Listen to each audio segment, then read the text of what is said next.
Okay, so I'm here with Chaz Parks. How's it going, Chaz? How you doing, buddy?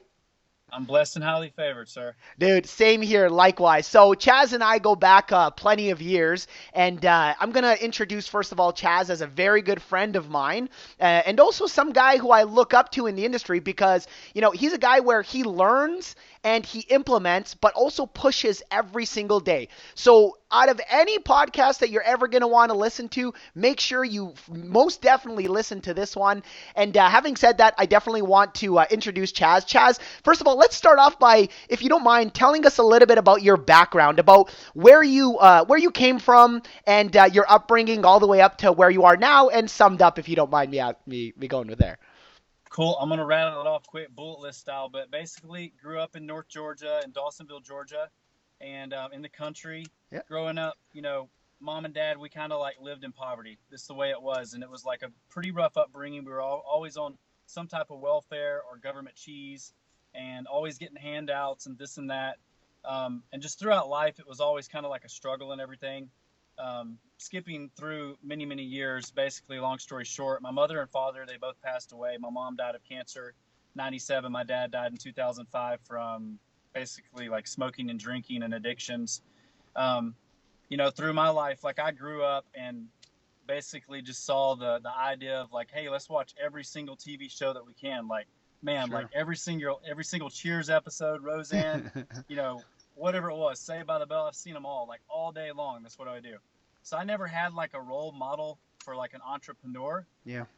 God just kind of placed the right people in my life throughout, the series of time, and He connected the right dots. But um, as I got a little bit older, I started to get into the party scene and started getting involved in drinking and drugs and just some of the wrong things that you should be involved in. That kind of led into some criminal activities, and I got in some trouble and had some really really deep holes to dig out of.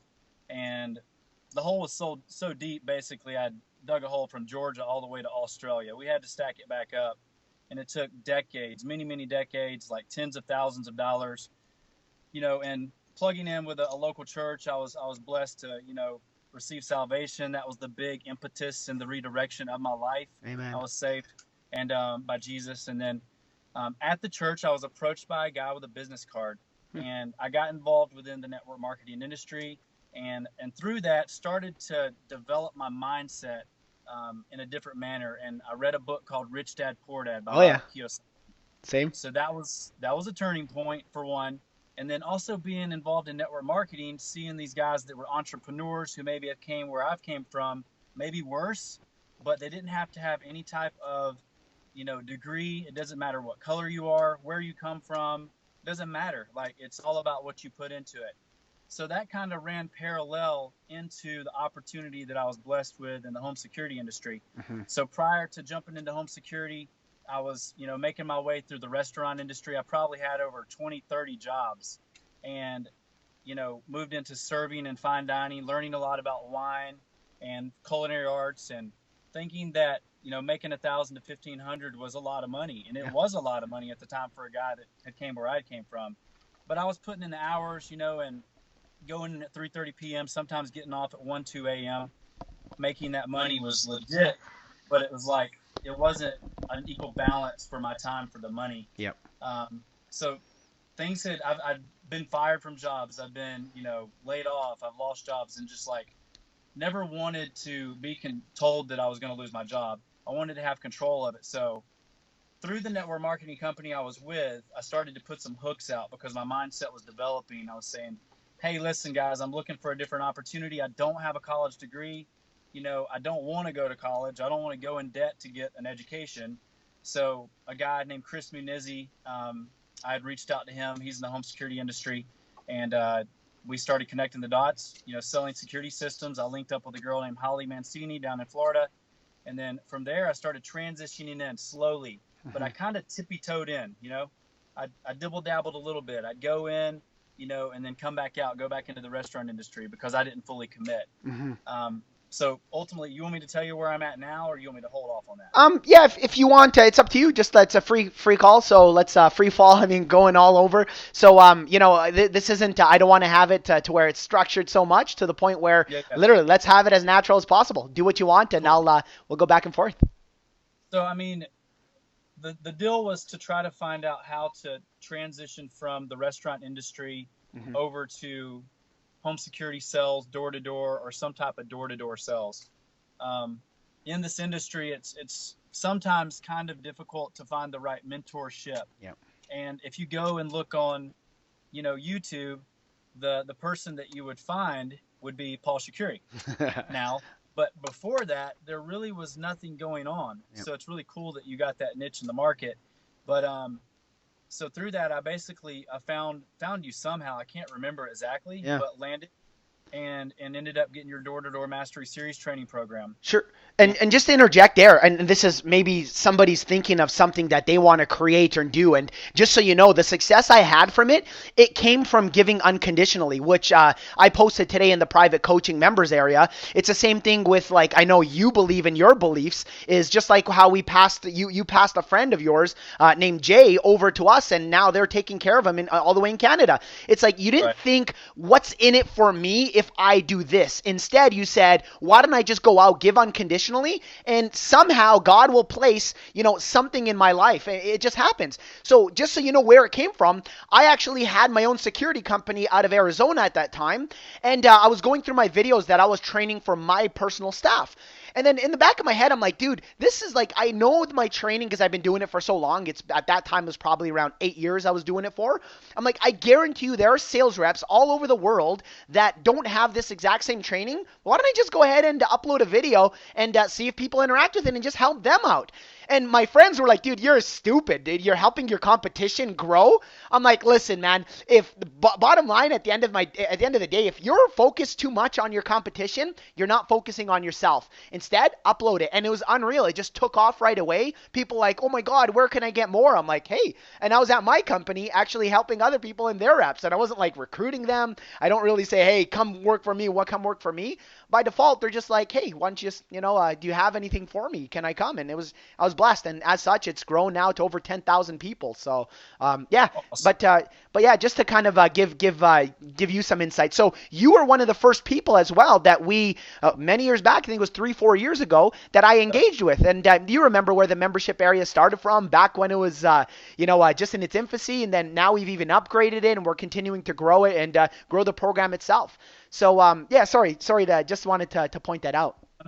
No, it's cool that, yeah, and I mean that was a big thing. Obviously, there's different outlets that I plug into. Like, I'm a self development junkie, Yep. but when I was getting going in home security, all the go tos for your drop downs and your different subtopics, the main one that I would always go to is handling objections. Yep. Because you always come across those things on the door, like, I'm not interested, I don't have the money, like, my husband's not here, like, I got a dog, I got a gun, this and that.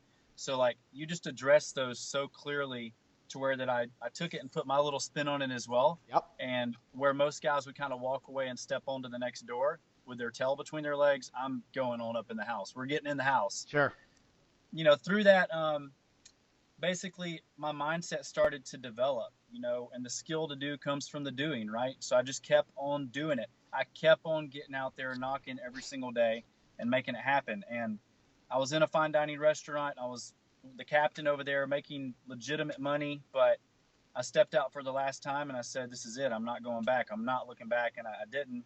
And from that, I've been blessed to be put in with a great company, American Defense Systems, with Curtis Kindred over there in Dallas, Texas. Yep. And they've just came on and, like, fully supported me where I'm at, know who I am, allowed me to grow. So it's just a great fit. And just to touch on that, Chaz, I don't know if you recall, if you know, but Curtis started in the restaurant business as well, and we actually recruited him from there, from the New York Steakhouse he was actually working at, and we sat in there and said, hey, dude, what are you doing here? You'd be so much better in the alarm industry. And he came over, he started off, learning the process, and as such, he's built a solid business. It's Really? yeah, absolutely. So the next time you talk to him about that, that's where he started off with. So Curtis and I go back a lots of many a years back to a company that was built. So yeah, but other than that, so let's talk about when you started door knocking. So when you first started door knocking, selling security, door to door, were you as good as you are today? And walk us through that process of what was going through your mind when you heard these objections or rejections. Go back to your mindset, because like I know you're all about, like you said, personal development. I'm the same way. Think your mindset then. Think your mindset now. Talk a little bit about what's changed and how that helps you out today. When I started home security, I jumped in with a Moni dealer back in the day in like '09, I believe it was. And literally, when I went up to the door, I had no polo with a logo. I Sure. had a Sure. clipboard, like old school clipboard with one sheet of paper, and I'd copied out the logo GE, General Electric. You Yeah. pitch. Yeah. And man, I looked like I was so sketch going up to the door. But I went out there and I kept knocking. I had no idea what I was doing. And I just went up and I made so many mistakes. So my second day, I actually got a sell. It was crazy. And like, I didn't understand all the numbers, but it went in. I'm like, wow, this happened once. It can probably happen again. Yeah. But as I progressed, I actually was at my house one day and this guy came up knocking on the door trying to sell me some kind of home improvement. And I brought him inside trying to sell him some of my network marketing products I had. And from that, we had a conversation. I said, you should join my home security company.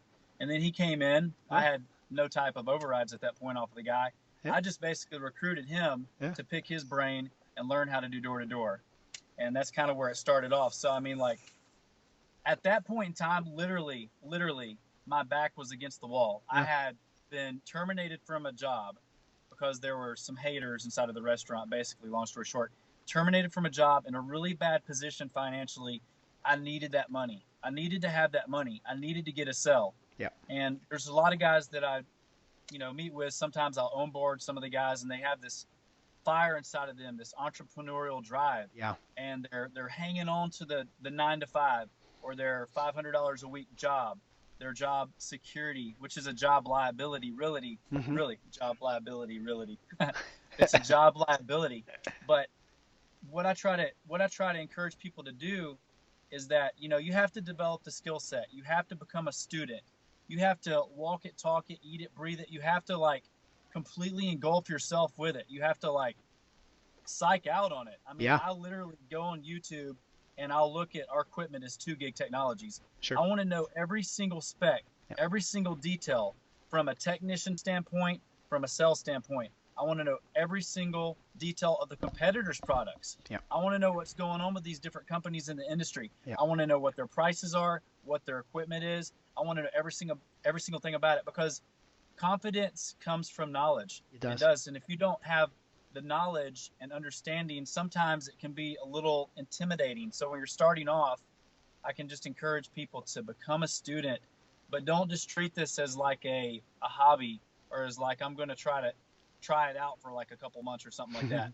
There's some real money in this, man. Yeah. Like, I'm telling you, like, serious cash. Yeah. I had a pretty big week last week. Do you mind if I say? Please, please. I'd love you. I had a big week last week, and I only worked 10 hours or less, and it was over $5,000 that I'd made. Congrats. And that was Congrats. I got about 5 sales is what it was, and it's just that once it starts going, man, it's like the domino effect. The pendulum starts swinging, and it starts happening. You start to meet more people. Yeah. You start to get more referrals. Yeah. You start to get in the door quicker. Yeah. Man, it's crazy, really. Like, I was like a 1 in 80 kind of door. Yeah. Knock on 80 doors, get in a door, and get shut down. Yeah. Like, that hurts. You need the money. But now it's kind of like I'm a 1 in 5 kind of guy. Sure. Sometimes a 1 in 1, Yeah. 1 in 3. But Yeah. that's just because I became a student. And even now, like, I'm constantly watching some kind of educational videos. I'm watching your content. I'm watching some type of like Grant Cardone. Yep. I'm watching all types of things to get me on the doors, going to seminars. I'm flying out to Vegas, and you and I are I going to just know. miss. I know, brother. I know that. Oh, we're so close. I know. You know. So I'm going to see Tony Robbins, Yeah. the greatest motivational speaker of all time, probably, Agree. arguably. Sir Richard Branson. I'm going to see a multi-billionaire talking about how he made it as an entrepreneur. So it's one of those things where you have to have a self-development budget. Yeah. You have to Yeah. make a budget and set aside the money for what are you willing to pay to develop yourself. And in this business, you basically get paid for self-development. You're becoming a better person. So like your self-development is making you into a better creation of yourself so that you can go out there and wreck it on the doors. Yep. Yep, Yep. I love that. You're true. It's true. A self-development budget. I wrote that down. I'm actually going to use that because that's true. And especially for people who start off, because I know when I started off, I was living, my wife and I were sleeping on an air mattress in a little apartment with like nothing to our name. I know the feeling. I came from that. I didn't come from this wealthy background. Although my parents did at a young age, that's a different story. But I didn't. When I was actually coming up and into this, I had nothing. We had nothing. All we had was the mentality of we have to make it work because I see the vision at the end of the tunnel. I just got to get through that tunnel. But for people who are starting off in self-development and they don't have the money to go out there and do these conferences, well, perhaps you can start off by going on YouTube and checking out the stuff for free, just enough to get you to where you actually have that knowledge that's getting you perhaps from one sale a week to 3 sales a week. But take that little extra money and go into the rewards are just it's endless. It's endless. So, and real quick, since you were talking about air mattresses, if I can just tell you a story. Yeah. And this is something I tell guys because you'll have some new guys that you're bringing in, sales reps, or if you're building teams, is what I'm saying, that they'll come up with every single excuse that you and I have came up with as well. Yeah. But we know that it's just an excuse. Mm-hmm. So I can be transparent about my past on here, I'm pretty sure. Yep. There's other guys that have came out of struggling situations. And me personally, back in March 2013, I had to basically be brought back up to Georgia from Florida to deal with some stuff that I'd done back in the 90s. It wasn't that big of a deal. I just basically ran from the probations, what I did.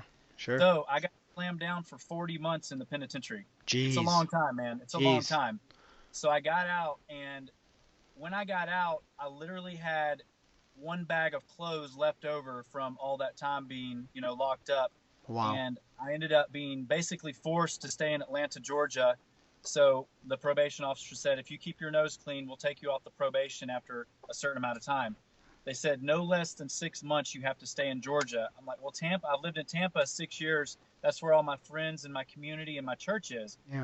I had to start completely back over, and I moved into a house in Buckhead and had a roommate, Buckhead, Georgia.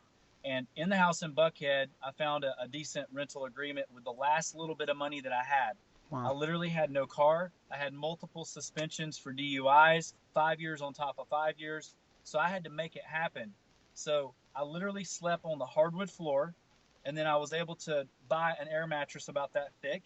Then I bought an air mattress about twice that thick, and then I was able to get an IKEA bed frame and a mattress.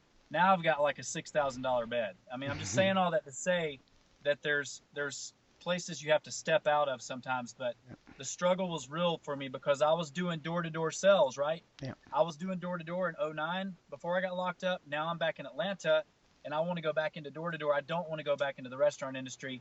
So literally with no car, I was able to get a shirt, and my badge did not look this legit at the time. It looked like I straight up laminated a piece of paper. It looked really bad. Sketchy sketch. But I would get on the MARTA bus. There's a train system here called the MARTA, and there's a bus system as well called MARTA. I'd get on the MARTA bus, and I'd have to literally ride out of the metro Atlanta area because it's not a great place to knock on doors, and go OTP outside the perimeter, which would be at least an hour drive on the bus. And all these things that I'd have to deal with on the bus. I carry in my backpack. I had one of those Camelback backpacks that has like the 100-liter water bladder. Yep. And had like some sandwiches in there. I would take that up to the doors, wearing the backpack, looking like I got like some kind of like gun in the back or something. Probably super sketch. So they're like, "Why do you have a backpack?" I'm like, "I'm just got my water here and my food." So this is what I would do to get on the doors. There's guys that have cars that say, "Oh, my car's about to break down." It doesn't matter. Ride it till the wheels fall off, because there's always the bus. There's a taxi. If you got a will, there's a way. There's neighborhoods everywhere in the United States and Canada and everywhere. Yep. People are like, "Are you running out of houses to knock on?" No, turf is turf. Yep. There's millions of homes. Yep. So it's like, you can't make those excuses. You got to learn to overcome these obstacles. You got to practice the 6 P's. That's what I kind of live by. And it's proper prior planning prevents poor performance. When you plan your day out Yep. and you know what you're going to do, when you plan 3 months, 6 months, 12 months, 2, 5 years, you know where you're going, then the opportunity for you to be successful on a daily basis is going to become more real. But there's all kinds of excuses we can make. But at the end of the day, you got to like strap up your boots just like every other man, and you got to come out of it and you got to make it happen. Because like Grant Cardone said, it's your obligation, duty, and responsibility to support your family and It to is. take care of them. Yep. So if you're going to make the excuses and you're going to not get out there and make it happen, that's on you. Yep. You got to get out there and make it happen. Yeah, you're dead right. And oh, there's so many nuggets you just dropped, and in the back of my head, I'm like, oh, I want to touch on that topic. I want to touch on that topic. That's we'll have you definitely back on the show to talk more about just specifics, because your story is really amazing. It really is a turnaround story. And when you were hit with adversity, it's like you pushed through to actually make it happen. So if you don't mind, I mean, first of all, every person who overcomes that has a reason why they overcame it, why they wanted to overcome it, and not just settle or not just allow the negativity in their mind. Because, I mean, let's be honest, when I was in that situation, it sucked. I understand. I know it sucked. But what was it that had you say, I'm looking at the end of the tunnel, and I want to make sure that no matter what it takes, I'm going to climb out of this, out of my current situation, and get to the end of that tunnel? What was that? What was going through your mind through those times? So I'm not pushing my religion on anyone, but all praise, honor, and glory to Jesus, because like that was my light at the end of the tunnel. I Amen. wanted to elevate His namesake. I wanted to have the platform to speak about who He is, and also there was a vision at the end of the tunnel, and I'm still going through the tunnel. We all Sure, are, but sure. Yeah, myself you know, too. through the phases of life and where I've been through poverty and going into different places and seeing the worst of the worst, the true depravity of man, and then also being in these places like these fine dining establishments, you see Yeah. a different lifestyle that's the 1% most people don't get to see. And Mm. working in fine dining and being an observer Mm-hmm. of guys coming in and dropping like $1,500, $2,000, $3,000 like it's Ooh. nothing on a black card, Mm-hmm. pulling up in their like Maseratis, their Ferraris, Yep. their McLarens, like actually getting to go out and socialize with the valet dudes, and maybe sometimes driving it around the block once or twice. You know, but but I like love it. seriously, like feeling it and touching it and seeing it. You know, money's not everything, but it's like Jim Rohn said, it's right up there with breathing, right? Yep. It takes money to live. And you can either, have a little bit or you can have a lot of it. If you don't want a lot of it, like I'll take it because like I'm going to be a good steward of it. I promise. And, that's what's going to happen. But I just saw a vision. I have so much to dig out of, dude. I'm like, Yeah. there was so much, man. I'm maybe going to write a book one day, hopefully, to explain it because Do there's it. so much. I can't even explain it. Do it. Don't say But maybe. Do it. There's people that need oh, that I'm going, message, brother. You have an amazing story. I'm telling you, I would be the first to buy it. Please let me know. I Do will. it. Do it. So, I mean, I knew that each and everything that I had to do, I mean, I had over 100 traffic tickets. Yep. I had so many things I had to pay off. I knew that each and every, you know, chunk I was taking out of it, it was pushing me into a place where I could eventually have a family like I've never had before. Yep. And I've met a girl now, Ashley, and like we're doing super great. We're leaning into marriage next year. We've just, went over 1 year. So like God's truly, truly blessed me where I'm at. Yep. And my vision is to obviously live a life of, I have a big why. That's the thing. You have to know your why. Yep. You have to really, and that's another thing. Also knowing your why you're doing this type of business or industry. That's a good thing to also get into the homeowner's mindset is inside of their what is it, the lymphic mindset, is that right, the limbic brain, Yep. limbic That's. brain. Yep. You want to get inside of the buyer's mind. Sure. You want to try to get on their level. Like if you were in their position, you had a family, what would you do in that situation? You want to get to their emotions, like what that's tied to make them, move towards a buying decision. Yeah. But that's another story. But Yeah. yeah, my end of the tunnel vision is just basically, like kind of like the American dream. Yeah. I mean, I want to be a multimillionaire, and Yeah. I'm, want to have some nicer things. I don't want to have a, you know, I want to be able to pay cash for a car. I want to be able to pay cash for a house. Yes. I want to be able to put my kids in the best Christian schools that are out there. I Yes. want to have a chef one day. I want to Sure. have all like paleo food chef coming in, like Yeah. the best fitness instructors, and that's another thing as well. I mean, that's one thing that you talk about in your door to door mastery series training program. What does a top sales rep do? Yeah. And I think that, it's not only like what you do on the doors with your sales pitch, your open, Yeah. your transition, your close, your objections. It's also what's happening in the morning time. There's a book, I can't remember the author. It's called The Miracle Morning. Okay. And it's what do you put in the mornings before you get out to the Huge. doors? Huge.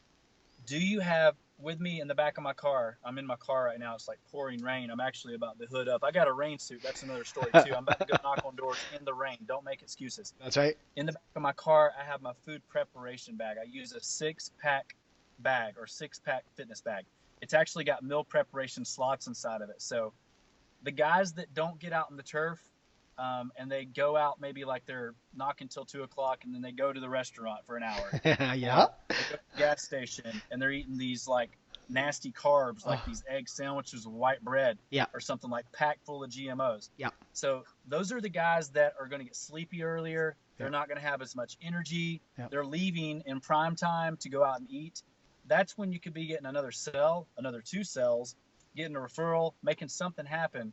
But all I got to do is step out to the back of the car and grab one of my meals, eat it in the car, boom, I'm back on the doors, getting more sales than ever. It's one way to become a top sales rep. And then the second way, also, I think it's important taking care of your physical body. Yeah. Going and working out. Like Ashley and I were involved in CrossFit, so it's important for us to have that community so that we can, have a time. It's designated 8, 9, a.m., 12 p.m. We know it's go time at that time. We get in there, and plus it's competitive. My goal is to go out there and outbeat every single person in the gym, which is not always happening because I have huge muscles. But that's important because that'll make you sharper. It's going to make you sharper as a tack and a force to be reckoned with, as in the words of Jordan Belfort, the Wolf of Wall Street. If you haven't seen his training, that's excellent as well. But those things I think really, really contribute.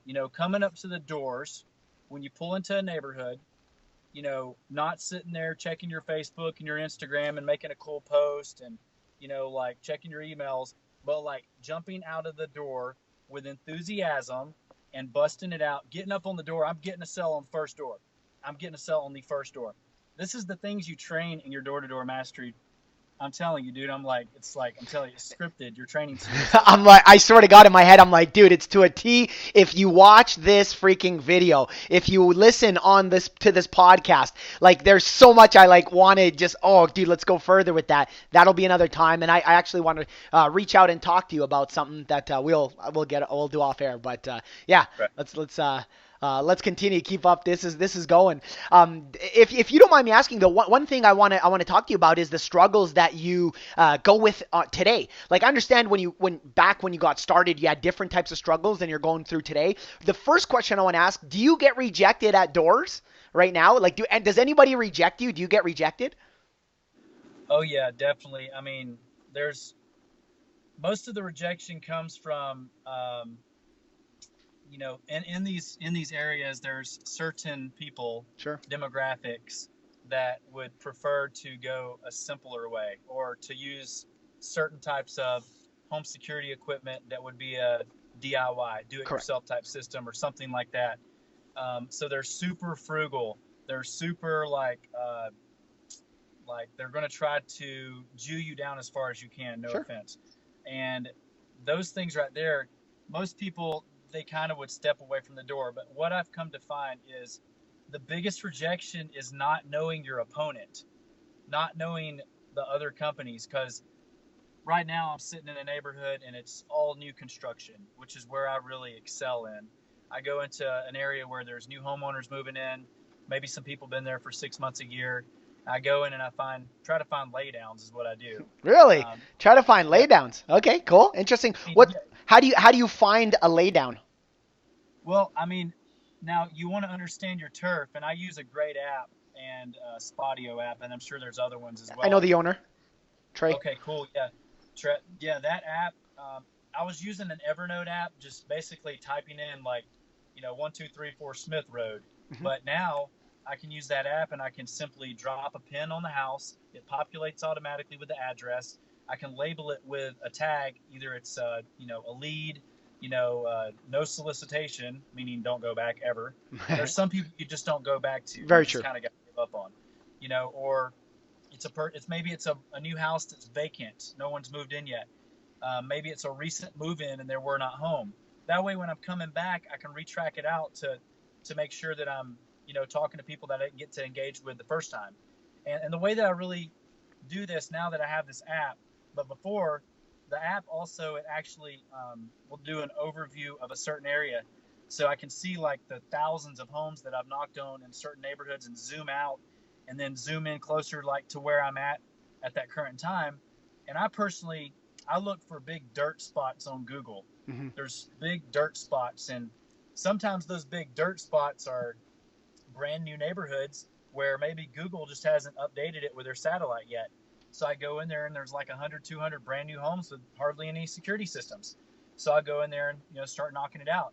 Um, but that's kind of how I find my new homes. There's other ways to get new leads and things like that. I really don't do the takeover pitch too much because I'm stuck in new turf so much that I don't really have a lot of time to do that, and I excel out here so much. But finding new construction for me is the best way for me to get the most sales. Sure. So you're currently sitting in a brand new BMW, I see, and I saw that also your post on Facebook and whatnot. Congratulations, because hey, you Yeah. brought yourself from where you're at to where you were to where you're at, and talk to us, tell us a little bit about the story. Look, show us around. That's right. Congratulations, and Oh, it's not just about showing off and look at me and haha I got fancy cars and crap like that. It's not about that.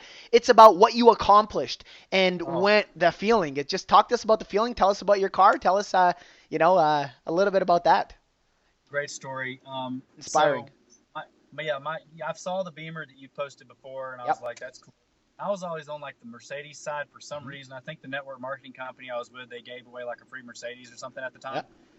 But whenever I got, with my current girlfriend and forever girlfriend, hopefully she's not going to kill me. But Amen. basically, like her family's a BMW family. Yep. Okay, so like We'd they get have, along. I'm not going to name all the BMWs that's going on there, but basically, it started to grow on me big time. Yeah. But a quick story, also about just like the progressions. I mentioned to you guys that I'd started out walking, catching taxis, on the bus. Wow. I actually was able to get a racing bicycle. I was in cycling for a little while. Yep. I got a Cannondale Synapse Carbon 4 and really just kind of rode that around to obviously get exercise. I'd ride like 50 to 100 miles for Yeah. endurance. Yeah. And I'd also start to use that to commute a little more efficiently, instead of taking the bus because that's very stressful. And had a plan and started to dig out of the hole to establish my license. So just remember, I had 5 year suspension for multiple DUIs at the time, Hmm. and then I also had another 5 year suspension for driving on suspended license, multiple offender, because I just like kept flaunting the law. They're like, I didn't understand that when you don't have a license, you can't drive a car. Sure. Even if you want to use the excuse, I got to get to work.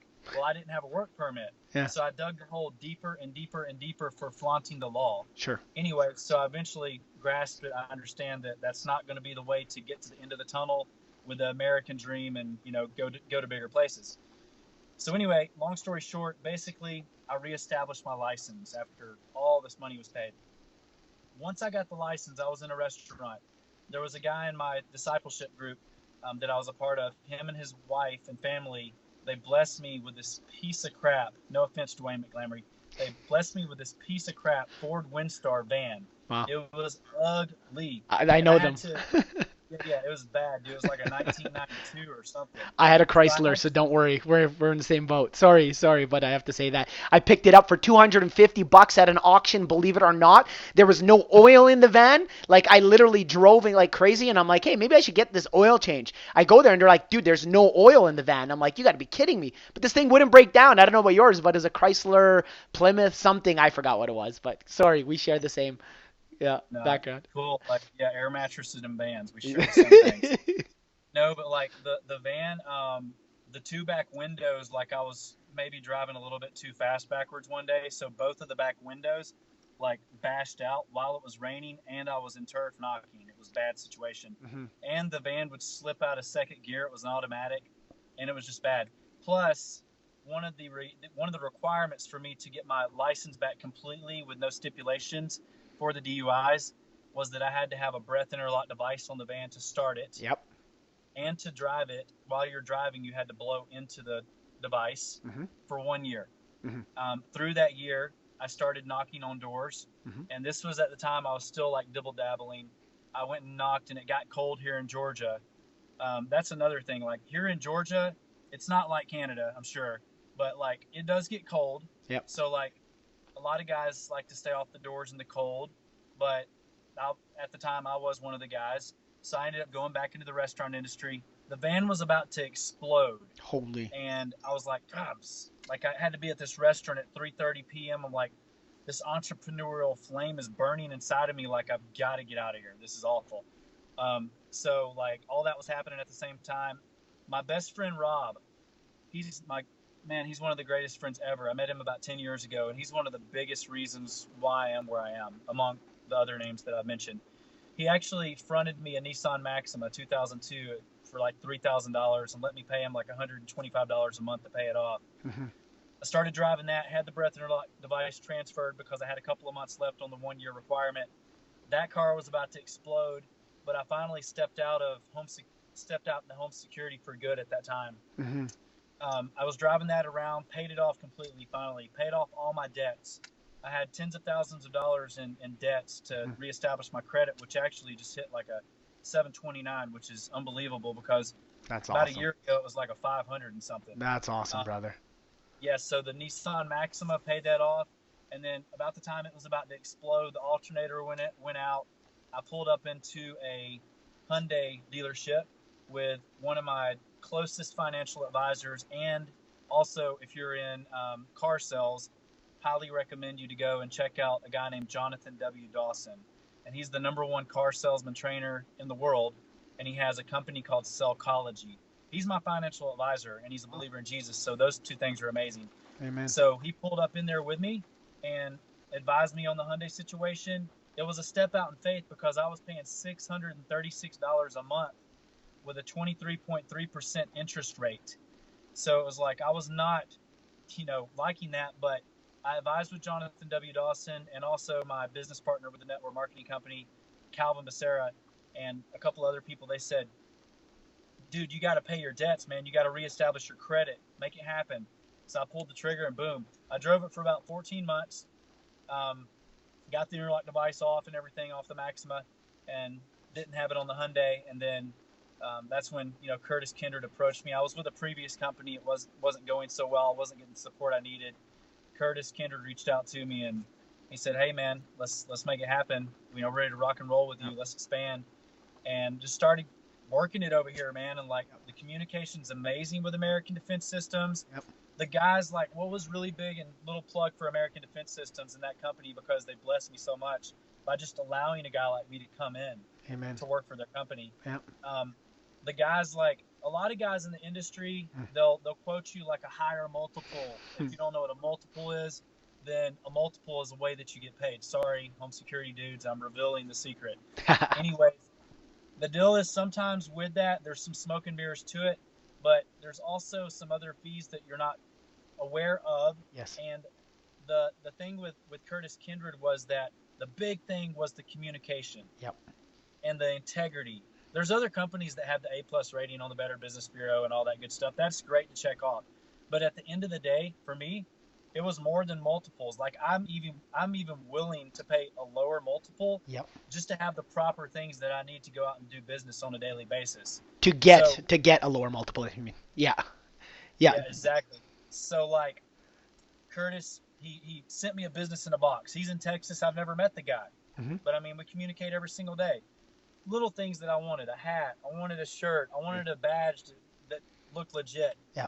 I wanted to have the materials needed. I wanted to have the opportunity to promote business on social media. I wanted the marketing materials. Yep. Also what was big for me in making the move to ADS is that, Curtis Kindred, he's an Army Ranger veteran. So is his Yes. brother Caleb. Yes. And there's a portion of the money that's, going to the Wounded Warriors Foundation, and other nonprofit organizations as well. So those things were important to me when I was making the decision with who I was getting into business with, what they were about, and how they were going to support me with onboarding myself, and then also to onboard other sales reps. So I can go in more confident on the doors, talking to a homeowner, saying like, man, this is like this time, just letting this is the best fit for you for your home security needs. I'm just telling you. And then that's when I get into their mind, like, why did I decide to come to American Defense Systems? And that really helps them to make the decision as well. It helps other guys to make the decision to join the company as well, to sell with me also. Yep. Yep. Yeah, no, absolutely, Chaz. That was awesome. Definitely. Thank you so much. Really quick, just we got to wrap this up pretty quick. I understand your time is I take it seriously. What advice would you give to struggling door knockers right now? And I know they're struggling with many different things, but the number one advice for somebody who's like, I'm going out there and I'm trying to make this happen, but I'm just not getting my sale a day. That's where obviously I'm most passionate about, is getting everybody to at least getting a minimum of one sale a day. What advice would you give to that person? Well, I'm sitting with one of the sales reps that works in my company right now in the car, and I think the big thing is that you want to really focus in on what are the top sales reps doing. Now, you may not, be a top sales rep at the time, but you really want to emulate their style. Yes. Like, what do Paul Shakuris do? What are other top leaders in the industry doing? So everything that we've just mentioned here, you want to take that to heed. You really want to adapt that mindset. You want to become that individual, So one of the biggest things is just to show up. You have to show up to make sales. Yeah. I'm 100% commission. Like, if I don't show up, this beautiful BMW 4 Series that I have, I'm paying for it, bro. Like, I want to get one sale to pay that car payment on off today. That's right. For the month. So, like, you got to show up in order to enjoy these certain things. But if you're, for example, a door knocker in Georgia, and you know that right now it is a literal monsoon outside. You can see this here. It's raining really bad. Yeah. You know that if it's raining, you have to practice the 6 Ps. The proper prior planning prevents poor performance. Yep. For me, and I didn't have these things at the beginning. Like, I didn't have an iPad. I'm doing my presentations on an iPad now. Yep. I started out using paper slicks, laminated. Yep. I didn't have a Field and Stream rain suit with Timberland water boots and pants and all those things, so that whenever it's raining, I'm still going to knock on a door. I'm going to put the hood on. Like, I'm going to hood up and go knock on a door and play the pity party with a homeowner and say, can I just come on in the house? Yep. But you can't lackadaisically get out the turf. Yep. If it's getting dark, when time goes back, it's getting dark here in Georgia at 6 p.m., and then also it's getting cold. It's raining. You have to prepare your day in the morning. You have to actually prepare your day the night before. You have to make sure that you got your food ready. You wake up, you got a plan ready to get it and rock and roll. Because if you're getting out to turf at 12, 1, 2 o'clock, now you got from 2 to 6 o'clock, it's 4 hours to knock. And let's be real, you probably didn't bring your meal prep. Now you're taking an hour out to go eat something. Or you're not eating. You're feeling a slump. You're feeling tired and sleepy. Now you're napping in the car. Dude, you got to be ready, man. You have to get out there. You have to show up. No matter what. If you don't feel like it, show up. Yes. Knock. If yes. It's getting dark. One of my friends, Travis Volek, he's with Vivint. He says that one of his slogans, and maybe he adapted this from the Vivint culture, is that I asked him, I was like, how late do you guys knock? He said, until dark +3. It's like working out a muscle, man. Like, you knock out your 8-10 reps +3 more reps. Yep. You keep on. That's where the growth comes. Yep. It's in those times. Usually when it's not getting dark early, it gets dark at 9 o'clock. The guys that are like trying to give up at 8:30, but there's still daylight. Man, I get most of my sales at the end, the bottom of the ninth. Yep. Like it's bases loaded. Oh, beautiful. It's like that's where Mindset. Most of it happened. Yeah. That's where I'm coming back, and like I've already talked to the Indian family, and her husband's probably working a 9 to 5. That's the way it is. Yep. And she's not going to make the decision more than likely. Sure. I'm getting content. Yep. I'm saying, man, can I just get his number? I'm talking to the dude, making an appointment, showing back him on his doorstep. Yep. the fortune is in the follow up. If you Yep. don't show back up, you're missing out on great opportunities too. But I know that was a rattle, man, but that's kind Nope. of how it is. Nope, nope. All nuggets that everybody could take to the door. So let's wrap this up, Chaz. I really want to first of all thank you for your time. Now I know you build teams and you actually knock with people, train people, teach people, and very successful in the past from obviously knowing you and getting feedback from people who have worked with you. Tell the audience where they can go to get a hold of you, possibly work with you, and how they can pretty much get a hold of you. Okay.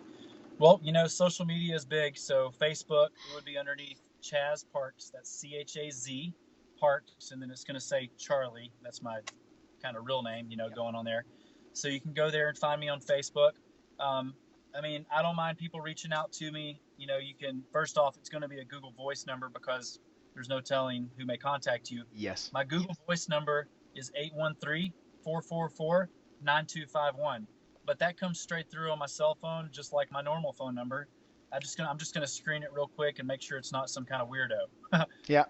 Or if you want to email me, you can email me at chazatlanta@gmail.com. Atlanta, like the city in Georgia, where the Olympics were in '96. Beautiful. Other than that, I'm on Instagram, always posting motivational videos and post on there. I believe that's underneath Chaz Parks as well. That's pretty much it. But Beautiful. we work with a company called American Defense Systems, and we're ramping up, and we have the support so that we can help onboard people pretty much in every state. If we're not licensed in a state, we can talk about being licensed, but we're licensed in like 35, 40 states now and have techs all over the place. So other than that, that's pretty much it, man. Awesome. Chaz, thank you so much. What I'm going to do as well is I'm going to put all your information in the show notes that you did bring up here on the air. So I'll put that there. So if anybody does want to get a hold of you, they can as well go to the blog over at doortodoormastery.com, take a look at the show and see it and find in the show notes. Also on iTunes and Stitcher. So Chaz, honestly, God bless you all the time, brother. Let's stay in contact. I know you've been reaching out to me and I've been reaching back out to you back and forth to get this and make this happen for everybody. I'm honored and blessed to seriously have done this interview with you today. Thank you so much. Thanks, brother. Much, man. God bless you too. God bless you. Take care, brother. Bye-bye. Bye.